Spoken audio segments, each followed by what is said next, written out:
Hola, bienvenidos a su curso de Química Básica. En este video vamos a hablar sobre el estado líquido. El contenido del video es cambios de estado, tensión superficial, presión de vapor, viscosidad.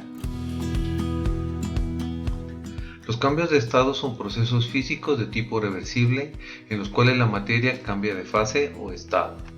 Suceden cuando se agrega o se quita energía en forma de calor. Hay cambio en el orden molecular, mayor o menor grado de ordenamiento. Si recordamos, los tres estados de la materia más comunes en nuestras condiciones normales son sólido, líquido y gas. Veamos los cambios de estado. Cuando un sólido se calienta, se convierte en líquido. El proceso se llama fusión. Si este líquido se enfría, se convierte en sólido mediante un proceso que se llama solidificación. Un líquido al calentarse pasa a fase gaseosa en un proceso llamado evaporación. Este gas puede condensarse y volver nuevamente a líquido en un proceso que se llama condensación. Algunos sólidos sufren el proceso de sublimación, o sea que pasan directamente a gas, y en el proceso contrario, ese gas puede volver a estado sólido en un proceso que se llama sublimación regresiva. El punto de ebullición es la temperatura a la cual la presión de vapor de un líquido es igual a la presión externa. En otras palabras, podemos decir que es la temperatura a la cual ebulle una sustancia cuando la presión externa es una atmósfera. En esta tabla se presentan algunos de los puntos de ebullición de algunas sustancias. Podemos observar cómo el etanol ebulle a 78 grados y el agua a 100 grados. Los compuestos iónicos, por ejemplo el cloruro de sodio, ebulle a una temperatura muchísimo más alta, 1465. Incluso sustancias como los metales, por ejemplo la plata, el cobre y el hierro, ebullen a más de 2000 grados centígrados. Presión de vapor de un líquido. Es la presión que ejerce la fase gaseosa o vapor sobre la fase líquida en un sistema cerrado a una temperatura determinada, en la que la fase líquida y el vapor se encuentran en un proceso de equilibrio dinámico. Usualmente se utiliza el término presión de vapor. Aquí podemos ver el agua, el cual básicamente puede sufrir un proceso de evaporación convirtiéndose o llegando a fase de vapor, y estas moléculas van a ejercer una presión de vapor. Podemos entonces recordar el cambio de estado que sería la condensación.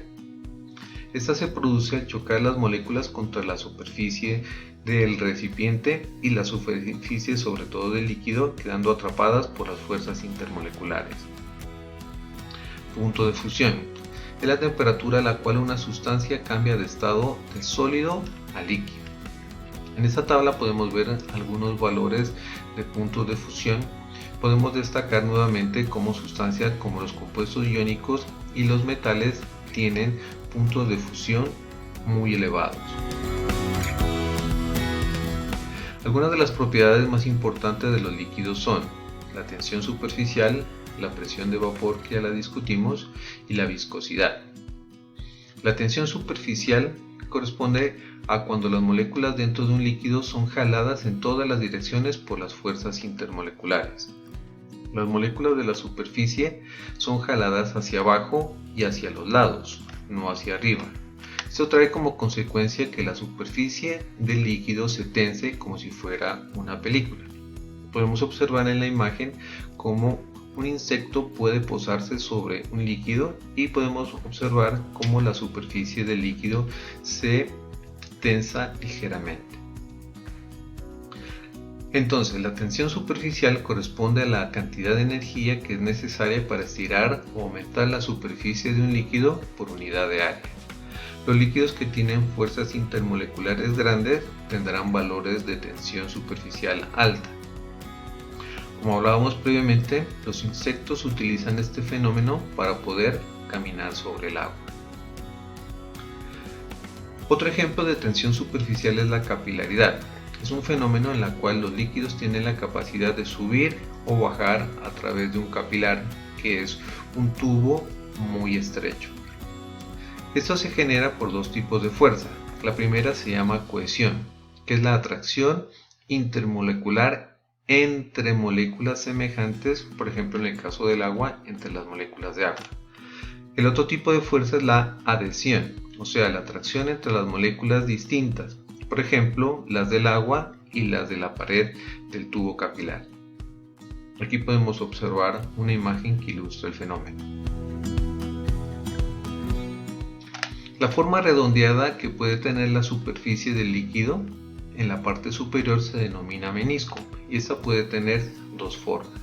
La primera es cóncava, por ejemplo el caso del agua, y la otra es convexa, como en el caso del mercurio.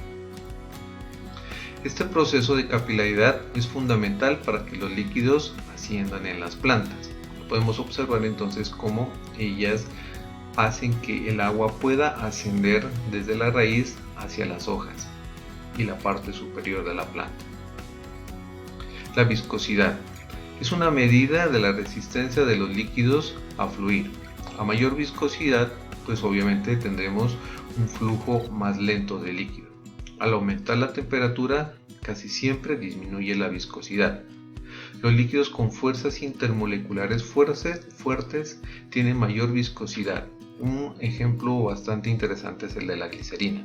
Podemos observar que a diferencia del agua tiene 3 grupos OH. Aquí tenemos algunos valores de viscosidad, los cuales se expresan como Newton por segundo sobre metro cuadrado. Muchas gracias, espero que este video haya sido de su agrado. Cualquier información adicional pueden enviarla a mi correo institucional juanarg@unicauca.edu.co.